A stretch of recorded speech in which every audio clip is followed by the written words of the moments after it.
ಕೆಲವೇ ಕ್ಷಣಗಳಲ್ಲಿ ಮಹರ್ಷಿ ವಾಲ್ಮೀಕಿ ಏರ್ಪೋರ್ಟ್ ಉದ್ಘಾಟನೆಯಾಗ್ತಾ ಇದೆ. ರಾಮ ಮಂದಿರ ಮಾದರಿಯಲ್ಲಿ ನಿರ್ಮಾಣಗೊಂಡಿರತಕ್ಕಂಥ ನೂತನ ವಿಮಾನ ನಿಲ್ದಾಣ ಇದು 1450 ಕೋಟಿ ವೆಚ್ಚದಲ್ಲಿ ನಿರ್ಮಾಣಗೊಂಡಿದೆ. ಇವತ್ತು ಉದ್ಘಾಟನೆ ಆಗ್ತಾ ಇದೆ. ಈಗಾಗಲೇ ಅಯೋಧ್ಯೆ ರೈಲ್ವೆ ಸ್ಟೇಷನ್ನಿಂದ ಏರ್ಪೋರ್ಟ್ನತ್ತ ಪ್ರಯಾಣವನ್ನು ಮೋದಿ ಅವರು ಬೆಳೆಸಿದ್ದಾರೆ. ಕೆಲವೇ ಕ್ಷಣದಲ್ಲಿ ಅವರು ಏರ್ಪೋರ್ಟ್ ರೀಚ್ ಆಗ್ತಾರೆ. ಇದು ಇಂಟರ್ನ್ಯಾಷನಲ್ ಏರ್ಪೋರ್ಟು. ಮುಂದಿನ ದಿನಗಳಲ್ಲಿ ಬೇರೆ ಬೇರೆ ದೇಶಗಳಿಂದ ಕೂಡ ಅಯೋಧ್ಯೆಗೆ ನೇರವಾಗಿ ವಿಮಾನ ಸೌಲಭ್ಯವನ್ನು ಕಲ್ಪಿಸ್ಕೊಡ್ತೀವಿ ಅಂತಕ್ಕಂಥದ್ದು ಕಲ್ಪಿಸುವಂತಹ ಪ್ಲ್ಯಾನ್ ಇದೆ. ಅದಕ್ಕೋಸ್ಕರನೇ ಇದನ್ನು ಡೈರೆಕ್ಟಾಗಿ ಇಂಟರ್ನ್ಯಾಷನಲ್ ಏರ್ಪೋರ್ಟ್ ಅಂತಲೇ ಮಾಡಿದ್ದಾರೆ. ಬೆಂಗಳೂರಿನಿಂದ ಜನವರಿ 17ನೇ ತಾರೀಕಿಂದ ವಿಮಾನಗಳ ಹಾರಾಟ ಆರಂಭ ಆಗುತ್ತೆ. ಬೇರೆ ಬೇರೆ ಭಾಗದಿಂದನೂ ಕೂಡ ವಿಮಾನಗಳನ್ನ ನಾವು ಬಿಡ್ತೀವಿ ಅಂತ ಈಗಾಗಲೇ ಹೇಳಿದ್ದಾರೆ. ಅದಕ್ಕೆ ಪೂರಕವಾಗಿ ಇವತ್ತು ಮೊದಲ ವಿಮಾನ ದೆಹಲಿಯಿಂದ ಅಯೋಧ್ಯೆಯಿಂದ ದೆಹಲಿಗೆ ತೆರಳುತ್ತೆ. ಮೊದಲಿಗೆ ಪ್ರಾರಂಭಿಕ ಹಂತದಲ್ಲಿ Delhi to Ayodhya to Delhi flight ಬಿಡ್ತಾರೆ. ಆಮೇಲೆ ಪ್ರಮುಖ ನಗರಗಳಿಂದ ಎಲ್ಲ ಪ್ರಮುಖ ನಗರಗಳಿಂದಲೂ ಅಯೋಧ್ಯೆಗೆ ಡೈರೆಕ್ಟ್ ಫ್ಲೈಟ್ ಇರುತ್ತೆ. ಬೆಂಗಳೂರಿಂದ, ಚೆನ್ನೈಯಿಂದ, ಟ್ರಿವಾಂಡ್ರಮಿಂದ, ಹಾಗೆಯೇ ಹೈದರಾಬಾದಿಂದ, ಎಲ್ಲ ಕಡೆಯಿಂದಲೂ ಮುಂಬೈ, ಕೋಲ್ಕತ್ತಾ ಎಲ್ಲ ಕಡೆಯಿಂದಲೂ ಅಯೋಧ್ಯೆಗೆ ಡೈರೆಕ್ಟ್ ಫ್ಲೈಟ್ ಬಿಡ್ತಾರೆ.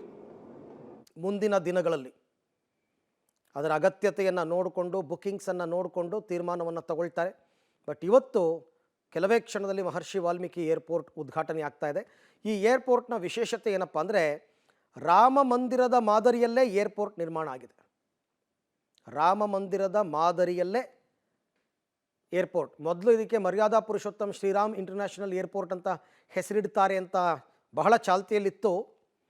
ಬಟ್ ಆನಂತರ ಅದನ್ನು ಮಹರ್ಷಿ ವಾಲ್ಮೀಕಿ ಏರ್ಪೋರ್ಟ್ ಅಂತ ಮಾಡಿದ್ರು.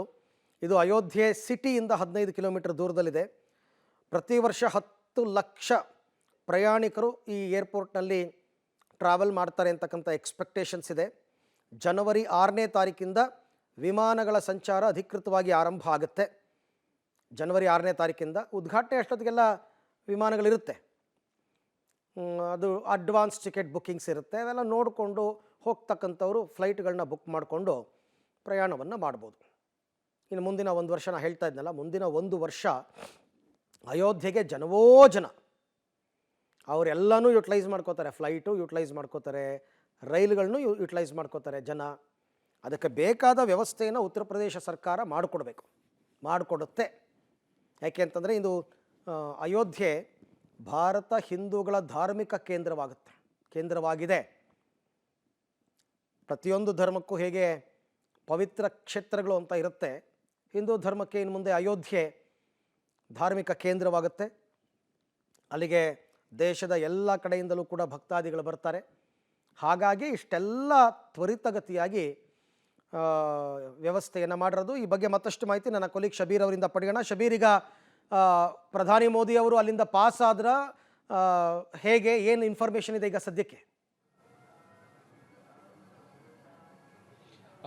ಅರವಿಂದ್, ಇನ್ನೂ ಕೂಡ ಪ್ರಧಾನಮಂತ್ರಿಗಳು ಬಂದಿಲ್ಲ. ಇನ್ನೇನು ಕೆಲವೇ ಕ್ಷಣಗಳಲ್ಲಿ ಬರುವಂತ ನಿರೀಕ್ಷೆಗಳನ್ನ ಕೂಡ ಮಾಡಲಾಗ್ತಾ ಇದೆ. ಈಗಾಗಲೇ ಸಾಕಷ್ಟು ವೆಹಿಕಲ್ಗಳು ಕೂಡ ಮೂವ್ಮೆಂಟ್ ಆಗ್ತಾ ಇದಾವೆ. ಮತ್ತೆ ರಸ್ತೆಯನ್ನ ಸಂಪೂರ್ಣವಾಗಿ ರೆಡಿ ಇಡುವಂತ ಕೆಲಸವನ್ನ ಕೂಡ ಪೊಲೀಸರು ಮತ್ತೆ SPG ಸಿಬ್ಬಂದಿಗಳು ಮಾಡಿರುವಂತದ್ದನ್ನ ನೀವು ಗಮನಿಸ್ತಾ ಇದ್ದೀರಿ. ನಾವು ವೈಲ್ಡ್ ಶಾಟ್ ತೋರಿಸ್ತಾ ಇದೀವಿ.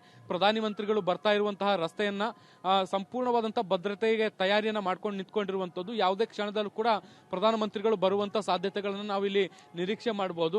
ಸಾಕಷ್ಟು ಭದ್ರತೆಯನ್ನ ಮಾಡಲಾಗಿದೆ. ಇದೇ ಮಾರ್ಗವಾಗಿ ಬರುವಂತ ಪ್ರಧಾನಮಂತ್ರಿಗಳು ನೀವೀಗ ಈ ಸರ್ಕಲ್ ಏನ್ ನೋಡ್ತಾ ಇದ್ದೀರಿ, ಈ ಸರ್ಕಲ್ಗೆ ಬಂದು ಇಲ್ಲಿ ಒಮ್ಮೆ ಇಳಿಬಹುದು. ಇಳಿದು ಈ ಒಂದು ಸರ್ಕಲ್ ನ ಜೊತೆಗೆ ಒಂದು ಫೋಟೋ ಸೆಲ್ಫಿ ತೆಗಿಬಹುದು ಇಲ್ಲಿ ಅನ್ನುವಂತ ಮಾಹಿತಿಗಳು ಕೂಡ ಇರುವಂತದ್ದು. ಯಾಕಂದ್ರೆ ಅಯೋಧ್ಯೆಯಲ್ಲಿ ಅತಿ ಕೇಂದ್ರ ಆಕರ್ಷಣೀಯ ಪ್ರದೇಶ ಆಗಿ ಈ ಒಂದು ಸರ್ಕಲ್ ಬದಲಾಗಿರುವಂತದ್ದು. ಲತಾ ಮಂಗೇಶ್ವರ್ ಅವರ ಹೆಸರಿನಲ್ಲಿ ಈ ಒಂದು ಸರ್ಕಲ್ ಅನ್ನ ಮಾಡಲಾಗಿರುವಂತದ್ದು. ಈಗಾಗಲೇ ಸಾಕಷ್ಟು ವಿಶೇಷವಾದಂತಹ ಅಲಂಕಾರವನ್ನು ಕೂಡ ಇದಕ್ಕೆ ಮಾಡಿರುವಂತದ್ದನ್ನ ಕೂಡ ನೀವು ಗಮನಿಸ್ತಾ ಇದ್ದೀರಿ. ಹೀಗಾಗಿ ಇಲ್ಲಿ ಬಂದು ಜನರತ್ತ ಕೈ ಬೀಸಿ, ಗಾಡಿಯಿಂದ ಕೆಳಗಿಳಿದು ಜನರತ್ತ ಕೈ ಬೀಸಿ ಈ ಒಂದು ಸರ್ಕಲ್ ಅನ್ನು ಕೂಡ ಒಮ್ಮೆ ಅವರು ವೀಕ್ಷಣೆ ಮಾಡುವಂತ ಸಾಧ್ಯತೆ ಇದೆ ಅಂತ ಹೇಳಲಾಗ್ತಾ ಇದೆ. ಆದ್ರೆ ಅಂತಿಮ ಕ್ಷಣದಲ್ಲಿ ಯಾವ ರೀತಿಯಾದಂತಹ ಬೆಳವಣಿಗೆ ಆಗುತ್ತೆ ಅನ್ನುವಂಥದ್ದನ್ನ ಕಾದು ನೋಡಬೇಕು. ಹೀಗಾಗಿ ಸಾಕಷ್ಟು ತಯಾರಿಯಲ್ಲಿ ಈಗ ಇಟ್ಕೊಂಡಿರುವಂತದ್ದು. ಯಾವುದೇ ಕ್ಷಣದಲ್ಲಿ ಪ್ರಧಾನಮಂತ್ರಿಗಳು ಈ ಒಂದು ಜಾಗಕ್ಕೆ ಬರುವಂತ ಸಾಧ್ಯತೆಗಳಿದಾವೆ. ಅರವಿಂದ್, ಓಕೆ ಶಬೀರ್, ಹಾಗೆ ಸಂಪರ್ಕದಲ್ಲಿರಿ. ನಿಮ್ಮ ಜೊತೆ ನಾನು ಮತ್ತೆ ಮಾತನಾಡ್ತೀನಿ.